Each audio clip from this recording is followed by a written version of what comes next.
दोस्तों, महाराज दशरथ ने ऐसा क्या किया था जिसके कारण मैया सीता को उसका नतीजा भोगना पड़ा। महाराज दशरथ ने कौन सा ऐसा पाप किया था जिसके कारण माता सीता का हरण हुआ था। मां सीता को इतने कष्ट झेलने पड़े, इसके पीछे का कारण सिर्फ और सिर्फ महाराज दशरथ थे, जो उनके ही ससुर थे। आज हम आप लोगों के सामने एक ऐसी अलौकिक ज्ञानवर्धक कहानी लेकर आए हैं, जिसे सुनने के बाद आप लोगों को मालूम पड़ेगा कि महाराज दशरथ अगर ये गलती नहीं करते तो शायद सीता का हरण नहीं हो पाता। तो चलिए आप लोगों का समय ज्यादा बर्बाद ना करते हुए गौर करते हैं इस कहानी की तरफ और जान लेते हैं कि ऐसा क्या हुआ था।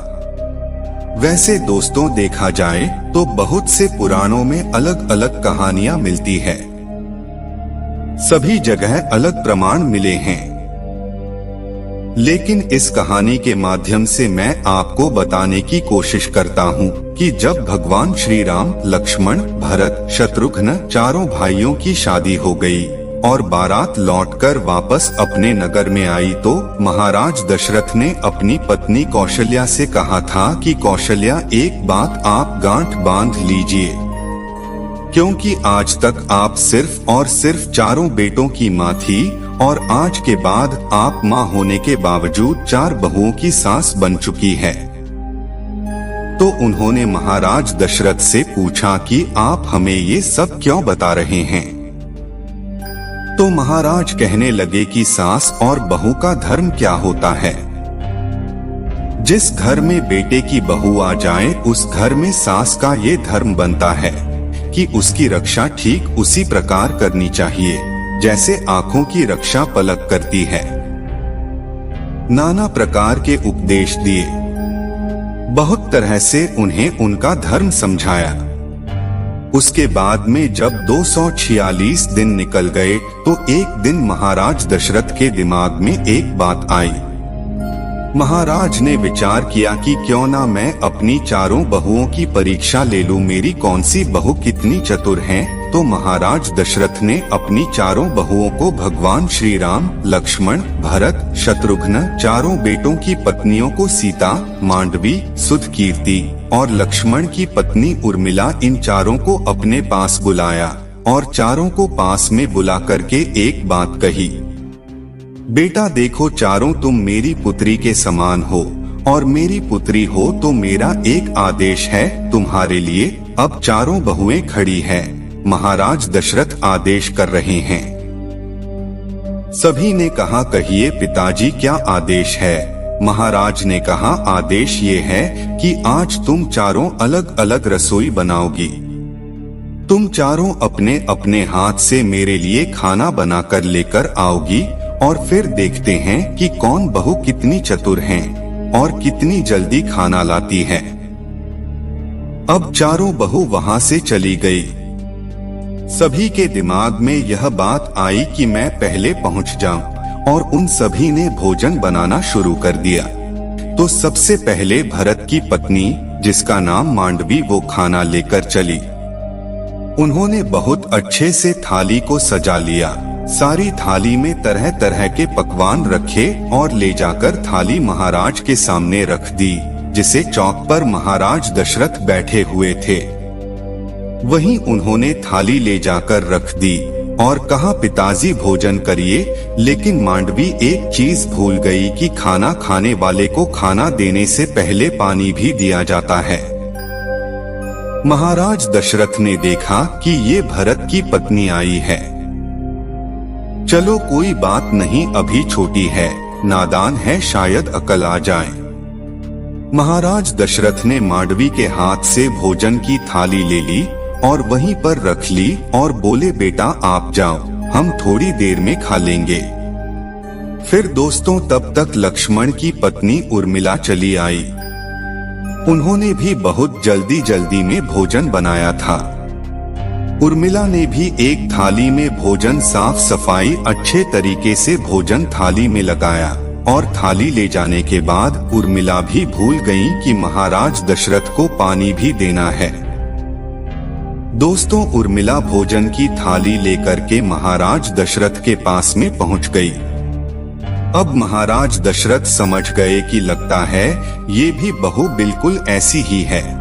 महाराज दशरथ ने उनके हाथों से भी थाली ले ली और बोले, बेटा आप भी जाओ, भोजन हम कर लेंगे।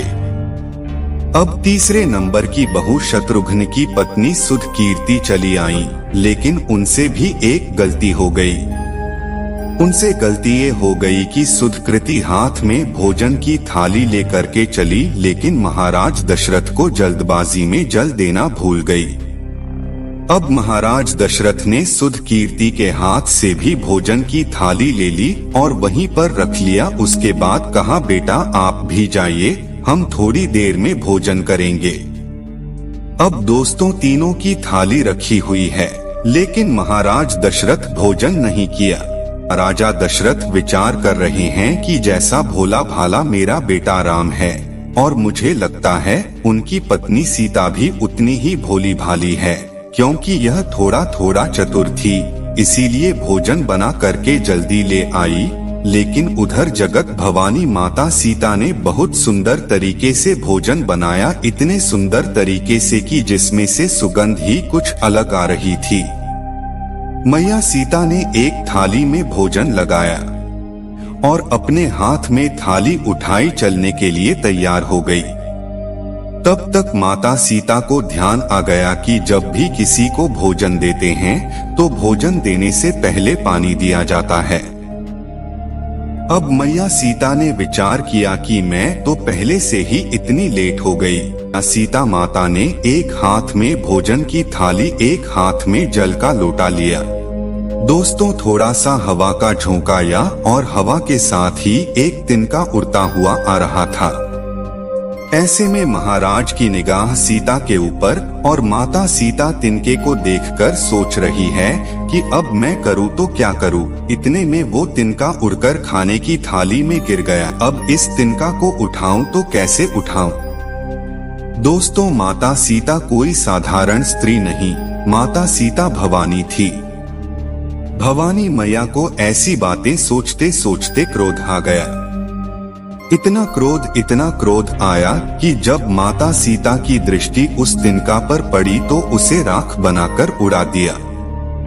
दोस्तों, ये कर्तव्य महाराज दशरथ ने अपनी आंखों से देख लिया। महाराज दशरथ ने एक हाथ से थाली ले ली और थाली हाथ में लेकर थाली रख दी। महाराज दशरथ से सीता मैया ने कहा, पिताजी कोई गलती हो गई, आप भोजन क्यों नहीं कर रहे हो? महाराज दशरथ ने कहा, बेटा मैं तुम्हारे हाथ का भोजन तब तक नहीं करूंगा जब तक तुम मुझे एक वचन नहीं दोगी। माता सीता ने कहा, आप जो कहेंगे वो वचन मैं दे दूंगी, लेकिन आप भोजन कीजिए। तो तभी दशरथ बोले, अभी मैंने अपनी आंखों से देखा था, भोजन की थाली में एक तिनका गिरा था और उस तिनके पर तुमने अपनी दृष्टि डाली कि उस तिनके की राख बना ली। तो आज तू मुझे वचन दे कि तू आज के बाद कभी किसी के ऊपर अपनी ये दृष्टि नहीं डालेगी। अगर आप ऐसा ही सोचते हैं तो मैं ये वचन देती हूँ कि आज के बाद कभी भी जीवन में इस आँखों की दृष्टि को किसी के ऊपर अपनी दृष्टि नहीं डालूंगी। तो दोस्तों, जिस समय मैया सीता लंका में थी रावण के यहाँ, तो जब रावण सीता को धमका रहा होता था तलवार लेकर के कि एक बार मेरी तरफ देख, तो मैया सीता तिनके की तरफ देखकर सोचती है कि अरे तिनके, अगर उस दिन तू बैरी ना हुआ होता तो मेरे पिता समान ससुर मुझसे ये वचन ना लेते, तो शायद आज ये रावण मुझे धमकाता ही नहीं, इसे कब का जलाकर राख कर देती। तो दोस्तों, मुझे लगता है कि महाराज दशरथ की इस गलती के कारण सीता जी रावण की कैद से खुद को मुक्त नहीं करवा सकती थी। अब दोस्तों, आपका इसके बारे में क्या कहना है?